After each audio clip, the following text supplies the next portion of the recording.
We're going to make some short crust pastry. And short crust pastries, people use loads of different fats in it. So I'm going to use plain flour. Some people use self-raising. Most people use plain. Normally has margarine or butter in it. Some people do half marg and half hard marg and half lard. Lard has got more fat in than all the other fats. It's got about 99% fat. This has only got 70% fat. Butter's got 82% fat. And I've got some suet here with about 87% fat. One thing I'm making today is a clanger, and that's normally made with suet, so I'm going to put some suet in it today. Wouldn't normally go in it. So first thing, I'm making pasties today, but I'm going to make a vegetarian one for a lacto-vegetarian. I'm going to do some potato, red onion, leek, a few chives out the garden, and some cheese. So I'm just going to put some in here with a spoon.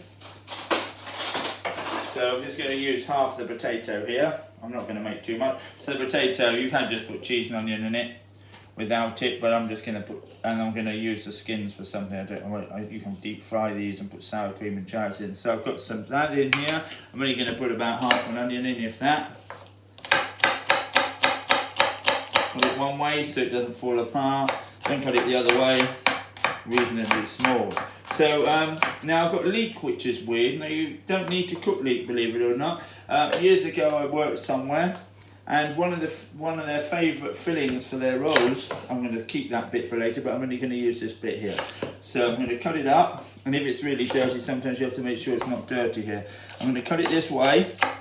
Yes, we did cheese, leek and onion rolls. So rather than just cheese and onion, we put finely diced leek in like this, and mixed it with mayonnaise, and there's a place I worked, they really liked it. So it looks a bit like spring onion now. As long as you cut it too small, you can eat it raw. So, but it's going to be cooked a bit in the pasta anyway. So, but there's also, you can use spring onions also.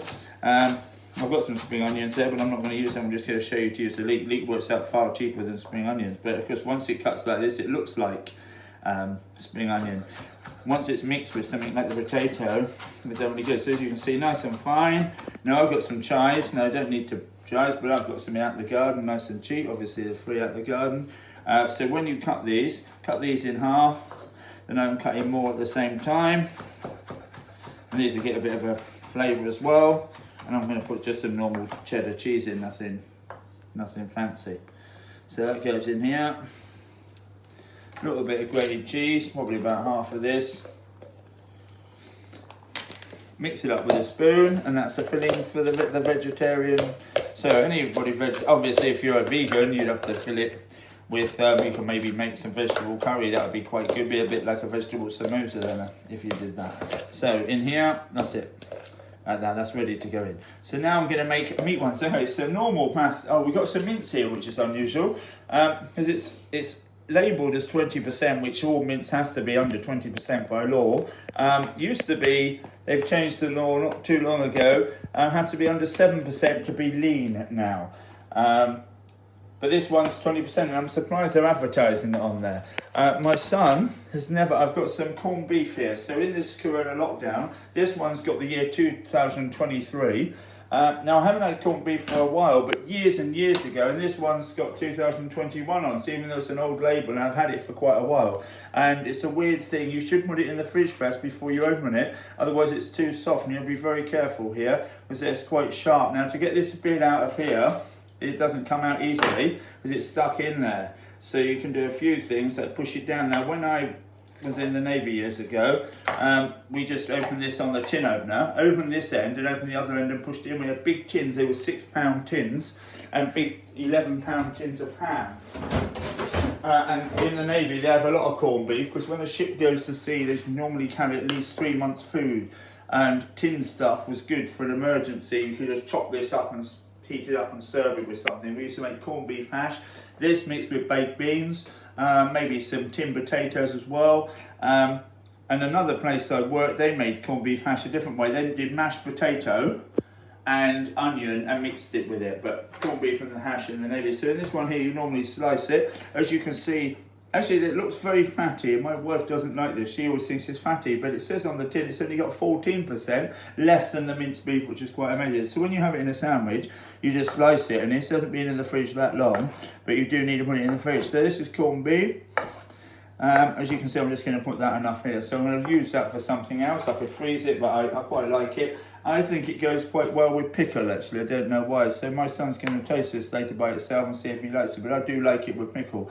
Corned beef, and in the Navy, they have it a lot, like I said. Other places I've worked, corned beef and onions, okay. Corned beef and pickle, I think it goes well with pickle. So one place I worked, I forgot what was on the menu. They had like not too many choices. At Ford Motor Company years ago, there's a few thousand workers there, and they had 20 different ladies going out on trolleys, 10 in the morning, 10 on the night shift, all with these rolls. And there was always a cheese one, something like ham or corned beef. Then there was a couple of special ones as well, prawn or chicken tikka or something a bit more extravagant.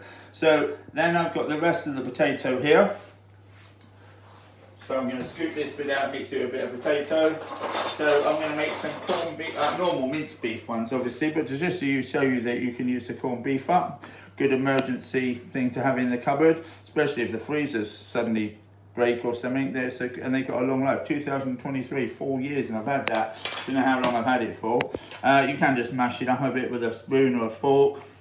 And maybe I'll put a little bit of onion with this actually. I think I quite like the taste of onion. So I'm going to put a little bit of onion in this one. Now, my son would definitely like it in the pasty. He might not like it in the... But I'd be very surprised if he doesn't like it in the pasty. Near me there's sutils. I think they put beef in there, but it tastes a bit like a corned beef when I've made corned beef pasties years ago. And I've got a good story actually. When I was at Ford years ago, we did a real posh do, and it was fresh salmon, prawns, asparagus, smoked salmon, and there was some left from this posh do I did. And the next day I made a dish with it. I think I made smoked salmon and asparagus and salmon tart, like a quiche. And I also made corned beef, because there's some corned beef left from the rolls, and I put mashed potatoes and beans in a pie. Now you're thinking the salmon's a lot more expensive, that's why it wasn't very popular, but I actually did the corned beef, I put it on purpose for more expensive than the salmon, and we sold more portions of the corned beef potato pie, which are all 3 cheap ingredients rather than the 3 expensive ingredients. So it just shows that this can be very popular. So I need to get another bowl out to mix this mix up. Then I'm going to make the normal Cornish pasty mix up. Cornwall obviously come from the county of Cornwall. Normally made with puff pastry, you don't have to.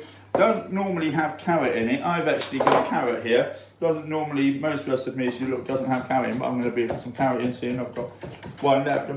At my school, the kids like carrot more than Swede. They don't even know what Swede is, most of them. So I'm not going to put all this corned beef in, just going to chop it up a bit, just mix it in. When this goes soft, it sort of more or less melts and goes soft. But you either like it or you don't. Maybe most of the people haven't had it. Oh, corned beef fritters we used to do in the Navy. That was corned beef in batter. We used to have them. Even for breakfast, we used to have them. So I think my son's going to try the bit of corned beef. He might not like it, but it's nice with pickle. Anyway, we're going to leave that to one side for a minute. We're using all that up later. So, is it a thumbs up or a thumbs down? He's not don't look 100% sure either way at the moment. But I think it tastes better. If it isn't in a sandwich or something, it tastes a lot different. So we've got some here. So the next thing is mince, potato, carrot and sweet. So an onion, I've got these little ones. I've got one big one here, but I'm saving that to make some celeriac soup tomorrow. So the first thing I'm going to do, quickly wash the chopping board off. Now I'm going to cut the swede. The swede, I haven't cut any of the other things up because, well, I have peeled the other stuff, but I think you know how to do all these. The swede's very unusual. It's quite hard to chop up, and you definitely need a large knife for it. I'm going to time myself to do the swede. I reckon I can do the whole swede, peel and chop it up in 2.5 to 3 minutes. Not sure how long it takes, but I know people struggle, and you need to use a big knife. If you do a small knife, you're definitely going to struggle. Most youngsters at school wouldn't do that. So I'm just going to wipe the area down, out the way. I only need about 1/10 of this swede, by the way, if that.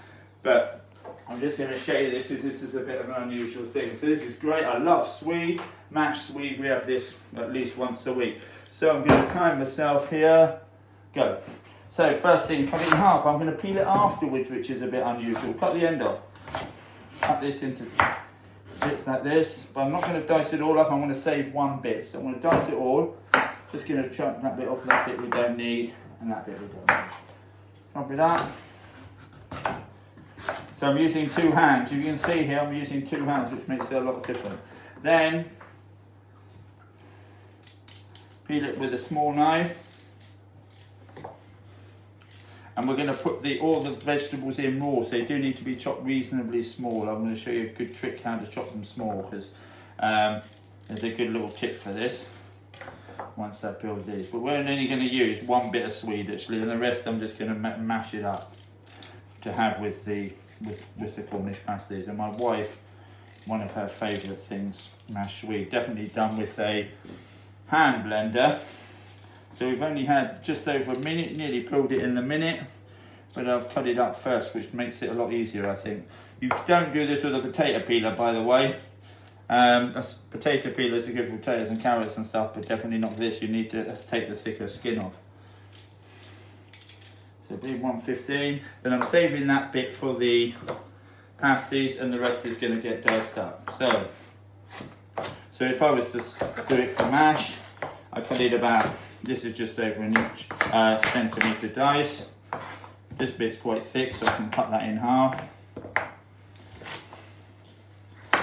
Oh, they're called pasties, by the way. They call them oggies. That's why you get the song Oggy, Oggy, Oggy. The guys selling them used to shout it out, and they used to say oi, oi, oi if they wanted one. A clanger, by the way, is a bit like a pasty, but it's going to have sweet stuff in one end. And I'm going to get it done just over 2 minutes, I reckon. So we're on 201.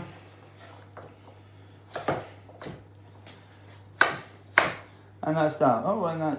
So 2 minutes and, I've got a bit more here actually, probably about 220 by the time, or 215 by the time I've done that bit. This bit is going to be for something else, that's why I've not tripped it up. So this is just going to go in a large pot, ready for later, either for today, or I will probably do it for today. Cover it with water. That takes about quite a bit of time to boil. Swede, far better. I like it prefer it mashed to just boiled. You can just have it boiled. When you buy it in the shop, it's diced up a bit smaller than that. So a quick way to dice this up is to make it like chips first, right? Then this way really thin. So rather than have it diced, they're like very thin slices. Then they don't take too long to cook. Yeah. As you can see, they're going to be small bits. And in the pasty, when they're cooked, don't cut them open straight away. Leave them for 15-20 minutes, because the pastry will seal all the stuff and be hot in the middle and carry on cooking the Swede. You can just cook it all first. Some people do that. So get the carrot. And like I said, most don't put carrot in it, but I'm going to put carrot in, but you don't have to. You put anything you like in it, obviously. Stilton. Oh, I'm using minced beef. Normally they have skirt or chuck cut really small. I'm not doing that because you have to cut it really, really small, and the pupils at my school would struggle with that. So, and it's a lot more expensive. This is, I think, only £3 a kilo or something. I'm real dirt cheap, and it looks reasonably red, so it looks reasonably good quality. It don't look like all white where it's got lots of fat in. I'm only going to do less than half the potato. Actually, normally you put more potato in the others. So I'm going to make chips again. So they look like chips, like that. Then I'm going to cut 3 at a time, and it's going to be nice small bits, otherwise they don't cook. So you can put it in a bit bigger. My pupils, sometimes I allow them to grate it, but we make this with the year 10, so this is a good knife skill act for them, but some of them struggle. If they're a bit younger, I'd definitely let them grate it, because they would never get it like this in the time. And they have to make it in the hour. We make the puff pastry before, freeze it in 3 lots. They make Cornish pasties, sausage rolls, and sweet something, each one in an hour. But when they do the sausage rolls where they're easy, they have to make a Scotch egg at the same time. So this, I'm going to use all this mince up here. I'm not going to put it all in the pasty mix. I'm going to do one healthy one for my wife and I, because I don't think we're going to have too much pastry. And I'm going to make one. I'm going to cook it either in foil or paper. So it's just going to be like a bit like a burger in effect. So in here, so I've got those here. I'm going to put some onion in it as well. I've got some little baby onions there. You could put parsley. I've used all the chives. I could put that in. I could put flavours. I could put a little bit of mustard in. I'm going to put a bit of Liam Perrins in here. Oh, it's not Liam Perrins. It's called Worcester sauce, but it's a different make. It says here it's good for lasagna and bolognese. I'm going to put a bit of this in. Worcester sauce. I don't know if you know this. It's got one of the 14 allergens in, which is fish. Believe it or not, most people don't know that. So in here, onion. Well, these are like little baby ones, that's all I've got left except the red ones. So I'm going to put these ones in here. Quite like onion in there. Now, most people like brown sauce. Now that brown, smells a bit like brown sauce, or tastes a little bit like brown sauce. I know a lot of people when they make this, obviously a lot of people like tomato ketchup on their pasties. You could even put tomato ketchup in there, I've done that before. But there was salt and pepper. You definitely need some salt in this because otherwise they're different. And I'm going to make some vegetable pasties and some beef ones, and also got some puff pastry in the fridge which we're going to get out next, because I'm going to give it, I've given it 4 turns at the moment. I'm going to give it another 2 turns before I use it. So I'm going to get it out, give it a turn, put it back in the fridge while I make the other pastry. So this goes all in here, and that's just ready to mix up. I could mix it up on the machine, or I could mix it up by hand. So I could just mix it like this, is one easy way, or I can mix it on the machine. So actually I'm going to show you this way. This will make loads of pasties, by the way, because in there, even if you make them that big, you don't get much meat in them unless you roll them out real big, like a big dinner plate or something. Now I definitely need some salt in this. So in here, I'm going to measure this actually to show you. This is one thing you will definitely be better with some salt in. This will taste real bland if you don't get any salt in. So I'm trying not to touch it with my hand with the meat in. I'm going to put 1 whole teaspoon of salt in there, because it definitely needs some salt. And wait a minute, I'm going to mix that in, and I'm going to put some pepper in as well, yeah?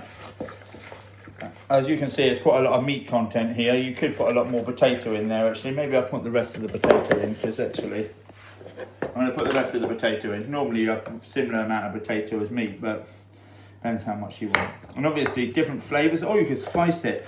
In the Caribbean they have like quite spicy pasties, and they're quite nice. So obviously you can put curry spices in there, chili in there, you can make any different things. So yeah, I quite like Stilton's, so beef and Stilton pasties, they're quite one of my favourite things, pasty wise. Obviously minced beef's dirt cheap. You can get the opposite of minced beef, which is fillet steak, and you can obviously make something called beef Wellington, normally in puff pastry, and it's got pate in duck salad, which is onions, mushrooms and a few breadcrumbs and a bit of chopped parsley. That's really nice. But fillet steak is probably £36 a kilo, or maybe more. Very rarely have it because it's so expensive. So I've got the pepper over here, I was looking for that. Quite a bit of pepper. So some people put loads of pepper in. Maybe you don't want too much in if you don't like pepper, but I quite like it. Some good flavour. I've got some pesto in the fridge. With some of this I'm going to put some pesto in, because I've got some pesto that I've made that I'm going to use. So in here, as you can see,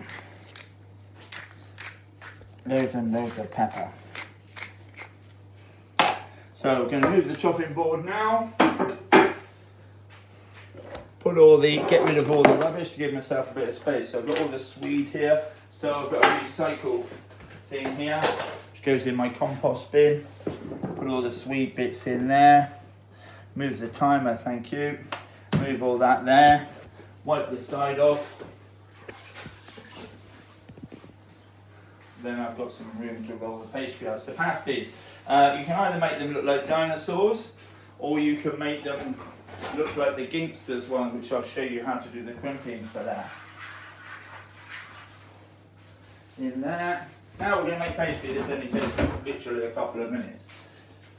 So I've already weighed the flour. I've got 200 grams here. Now I'm going to use a little bit of butter or margarine, about 25 grams of that. I've got, normally you do half fat to flour, but I'm doing less than that today. I'm only doing 75 grams. Now I've got some vegetable suet here, so they're better, but I have got some beef suet. But where I'm doing the vegetarian ones, I thought I'd do that. Now I need to rub this together a bit. It doesn't need much rubbing obviously, because the margarine is soft. Normally you'd have hard marge. I've got no hard marge. So you get the hard marge for making pastry and the soft marge for cakes normally. I've already put a little bit of salt in here. Then tablespoons of water. I need 4 tablespoons of water in here for 200. Yeah, that should be about much. So I might need a little bit more. I can put some more in if it needs it. So the main reason I don't normally put suet in it, but in the Bedfordshire Clanger, they normally use suet. So when I'm making a Bedfordshire Clanger today, which is going to be, normally it's minced pork, but I'm going to put the minced beef in, but I'm going to put apple in one end. And I'm going to put a little bit of pastry in between. Now it needs a little bit more than, that's 4.5, that's 5 and a bit that is in there. The reason it needs a bit more in, because normally I rub it together, but with the suet, where it's so small, you don't normally rub it together too much, yeah? And it's called, and normally if you do short crust pastry, you rub it together and it makes it a lot shorter, which means it coats the flour granules, the gluten granules with fat so it can't be stretched. So now I've got that made. That's going to make at least 2. I'm going to make the vegetable one first so I don't contaminate anything. So cut it in half or break it in half. Get a little bit of flour in my tub because I've not got a flour shaker. Rolling pin. So I'm going to make this round. Now I'm going to draw around, get around something. I haven't got a large cutter. So all I suggest you do if you haven't got one as well is just draw around some sort of dinner plate or whatever plate you want to do round up. Dinner plate will be a bit big because our dinner plates are quite big. I'm going to do, and I've got some egg wash here. But you can do this with water, but on the outside they're better with egg wash. So I've got a little side plate here which I'm going to use. These are about, oh that's 8 inches actually. So 8 times 2.54, 24, 28 centimetres roughly. So then I cut round the plate, but you can have a cutter. In the Navy we use a thing called A10 tins, which are like big tins, and you cut both ends out and you just use them as a cutter because we have about 20 of them a day. So as you can see, nice round bit here. I'm going to do roll the next one out first. Then I'm going to use all the scraps up as well. I'm not going to waste any of this. So I'm going to make at least 1 cheese. I'm going to make 2 cheese ones with this. Oh no, I'm going to make the clanger with this, sorry. But the puff pastry I'm going to use for the Cornish pasties, but you can use short crust. But I was watching Greg Wallace the other day. He was doing Cornish pasties at Gingsters, and I think it was Gingsters once, and it said how many they made. That was absolutely amazing how many they made. This one is not for cheese pasty. This is going to be something else actually. So if I've got some mixture left here, I'll use it in the puff pastry. So first thing first, I'm going to do the vegetarian one. So in here, put a bit in the middle. So it's going to be quite a big pasty this. Get a bit of egg wash or water, but I've got egg wash here with a tiny bit of milk in, and it's only half an egg here because I'm being tight on the eggs at the moment. And I've used the other half in the brownies. I did 2.5 eggs in the brownies. So push it down. Now there's 3 things you can do here. So I'm going to try and make them look all a bit different. I'm not going to make this one look like a dinosaur. I'm going to make this one, just push it down like so, and then brush it with egg. Now to make sure it's good, I could sprinkle a bit of cheese on top, or put a little bit of cheese in the pastry, but I'm not going to bother. So I could make a little hole in here to let the steam out, and this just goes on the tray, straight in the oven. And where it's a vegetarian dish, I won't mix it up with the different, with the meaty things. So now I'm going to make, before I make and you'll need more than 200 grams of flour if you want lots of pasties, because you can see that you need quite a lot for this, yeah? So this one is going to be for the Bedfordshire Clanger. I'm going to get my knife here. I'm going to cut this bit off here. Then I'm going to use some of this to put in between. There's loads of ways to keep it separate. So I'm going to do 2/3 meat, 1/3 apple. So here we're going to put something so it doesn't sort of, you know, it doesn't matter too much, but I'm going to do it. Put a little bit of egg on there. I'm going to put it on there so it sort of keeps it separate. So I've got the apple here. As you can see, this is out my freezer. Basically, I've got about 5 apple trees in the garden, and I freeze loads of it. It's probably got a bit of cinnamon in it, as you can see. Now this might run out the end, as you can see. Normally I wouldn't cook it so much with this, I'd only half cook it. We all like cinnamon in my house, so we're going to have a little bit of cinnamon in it, but you don't have to do that. A little bit of cinnamon, I've already sugared it by the way. It's already got cinnamon in, that's why it's a little bit dark colour, but I want to put a bit of extra cinnamon in. Normally you'd have to mix that in. That'll be okay. So then I need to put the meat filling in. So I'm going to put this meat filling in here. So this bit I'm going to use for something as well. Not going to waste that. I'm going to definitely use, don't waste any here. So try not to put it in the fridge and think you're going to use it for the next day, otherwise it'll just sit in there. So I would just make a jam tart with it, or anything you like to use it up if you run out of mixture. Any mixture I've got here and I run out of puff pastry, this hasn't been frozen and the puff pastry is fresh, so I could just keep it all. So in here, now this would normally be made with minced pork, like I said, for this, but I'm just going to, you can do anything you like. So this one's going to go in here. As you can see, that little bit of egg on there, and I go over like so. Now, how do you remember which is the apple? I've got a little trick here. This falls out, so I pinch this side down. Yep, I know it's about here, up to the apple. Now I cheat a little bit here. I egg wash it, but I'm going to sprinkle sugar on the sweet side, so when it comes out. Oh, Clanger, so these were in Bedfordshire, Hertfordshire as well, mainly Bedfordshire. Farmers used to have these. It was a meal all in one. Obviously it might even be bigger than this, but this would be quite a few.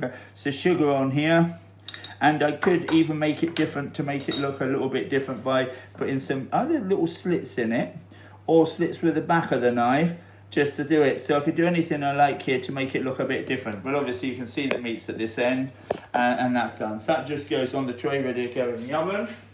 Now I'm going to make two different types of pasties.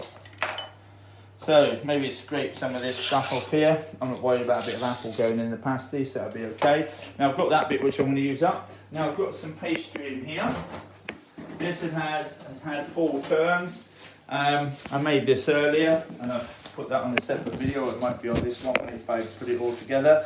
Now this one's been 4 turns, so it's got 108 rolls in. Now normally I'd give it another couple of rolls and put it in the fridge, but I'm not going to do that. Otherwise you're going to have too long watching. And normally when we're making this, I'm showing people how to make it, we're always limited to time, so we're going to sort of rush it a little bit. But you could, now where I've rolled this, it's not springing back. Before I put it in the fridge it was springing back a bit because of the gluten in it, but now the gluten's relaxed, and it's because it's not springing back. So if I do one more turn, this is going to be 5. Normally I'll give it 6, so I might only give it 5, because then I can use it more or less straight away. I could have just done it before, and if I roll it a bit bigger, then when I roll it the next time it's going to be easier. As you can see, I'm trying to make sure it's nice and straight here as well, otherwise it won't be very accurate. So the more square, like more rectangle you have it, so I'm going to do it with 4 into here. So that's 108 times 4, 432 layers. That's going to be enough for today. Loads of people do less than that, but I quite like quite a few layers in it. Sometimes I try and get 6 layers in at school in the hour when we make it in the thing. So I'm going to roll it out and then I'm going to make pastries. But I'm not going to make them all today, so I'm only going to use half the pastry today. And I might give it another turn, then I might make some Eccles cakes another time, not today, because we've got all loads of chocolate brownie to eat today, and that won't last too long. So I'm going to make them when we run out. I'm going to make some chocolate brownies. So I need some more flour in my little tub here, so I'm not putting my hand in the box. Then I'm going to roll it out and I'm going to make the pasties. As you can see here, I can make at least 4 or 5 pasties there. Yeah, and if you like it a bit more, so 1 teaspoon sounds quite a lot. I reckon you might need even more than that. So I could have done one other thing here, might have been better. I could have cut it and then rolled it out round. So as you can see, I'm going to get at least 2 with my plate here. Or my son, I think I might even make him a real big one. So with a dinner plate to show you, because a dinner plate is probably quite a bit big and you can get a lot more mixture in. The only trouble is, if you put too much meat in, where it's raw, you have to make sure it's cooked in the middle of the potato. So you can see I'm going to make him a nice big one here.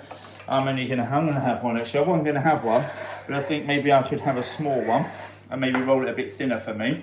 So as you can see, we're going to make him a big one. My wife doesn't want the pastry, she said. When it comes out, she'll probably change her mind, and she has her mind. So I'm going to have a small one, but then I'm going to make myself one with no pastry whatsoever, which I'm going to show you in a minute.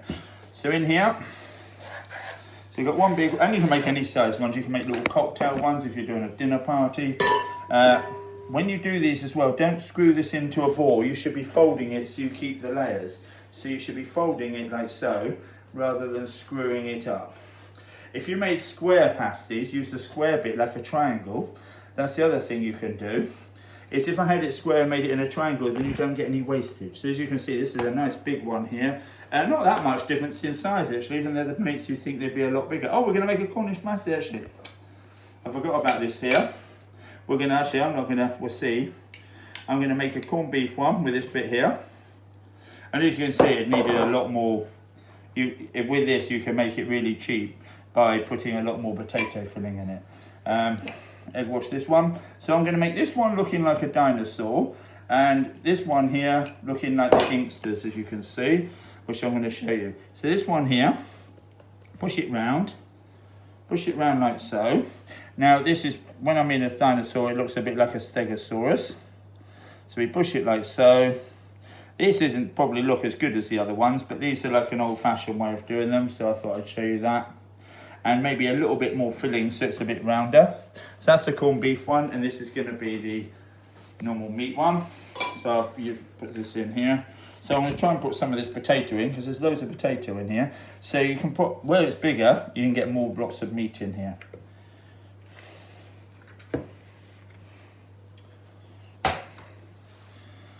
And I could freeze, I'd have to cook these rather than freeze. I don't know if the potato would freeze very well, so it might be better if I made these, I could cook them and freeze them rather than do them raw. So now we're going to do the gangsters one, which is loads of ways of doing it. I just twist it over, put a little bit of flour on my fingers. Wherever the flour went. Had a little pot of flour just now. Ooh, it's got water in there. I don't know why I put water in there. So just put a little bit of flour on the table. Push it down.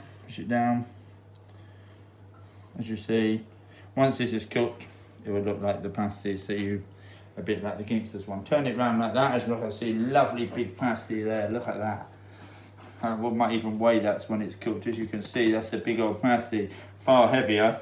I might look later, see how heavy a normal gangster's pasty is. You know, the extra large ones. This has got a lot of filling in it, and probably a bigger proportion of meat, as you can see. Look at that in there. Maybe I'll weigh that. Here we are, let's have a weigh. We don't normally weigh them, but this would be bigger than I normally make them, especially when we're at school. I wouldn't make them too big because they wouldn't cook in the time. This would take a while to cook. And when you take them out, like 432 grams, that's a big old, nearly a whole pound.